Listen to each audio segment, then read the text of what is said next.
Pour visualiser les différents équipements d'une installation frigorifique, je vous propose de regarder une vidéo. Cette vidéo a été réalisée par Monsieur Malek, qui est un enseignant du lycée Raspail. N'hésitez pas à vous abonner à sa chaîne.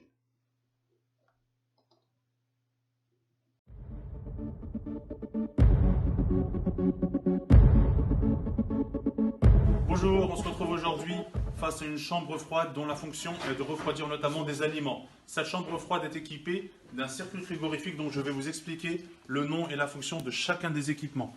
Donc tout d'abord, il faut savoir que dans les tuyaux d'un circuit frigorifique circule du fluide frigorigène. Donc nous commençons ici par le compresseur. Là, c'est un compresseur semi-hermétique dont la fonction est d'assurer la circulation du fluide frigorigène. Alors, le fluide frigorigène ici rentre à l'état vapeur en basse pression et ressort à l'état vapeur ici en haute pression. Ensuite, le fluide frigorigène arrive jusqu'au condenseur à air. Donc, au niveau du condenseur à air, le fluide frigorigène rentre à l'état vapeur et sort à l'état liquide. Pourquoi?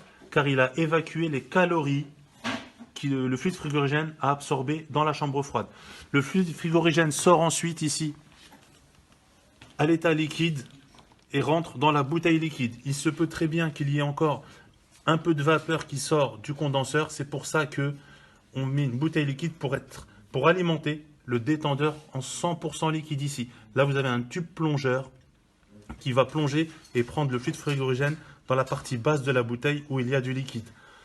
On sort ensuite en 100% liquide ici de la bouteille liquide et on va passer au filtre déshydrateur. Le filtre déshydrateur va filtrer le fluide frigorigène, va absorber les humidités, va absorber les acidités.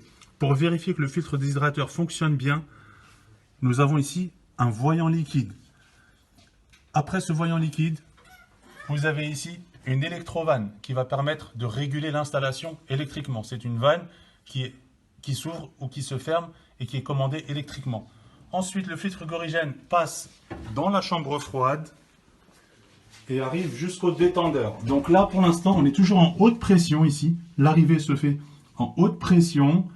Et là, au niveau du détendeur, on a un passage de la haute pression à la basse pression. Donc ça, c'est un détendeur thermostatique qui permet d'apaiser la pression de la haute à la basse pression. Ensuite, le fluide frigorigène rentre dans l'évaporateur. Là, c'est un évaporateur à air. Et le fluide frigorigène qui rentre à l'état liquide, ici, va absorber les calories des aliments qui peuvent se trouver dans la chambre froide. Et là, le fluide frigorigène va alors passer de l'état liquide à l'état vapeur. On sort ensuite, le fluide frigorigène sort de l'évaporateur pour revenir jusqu'au compresseur. On est en basse pression, à l'état vapeur. Et là, le fluide frigorigène continue son parcours et repasse de la basse pression à la haute pression. Merci de votre attention et à bientôt pour de nouvelles vidéos.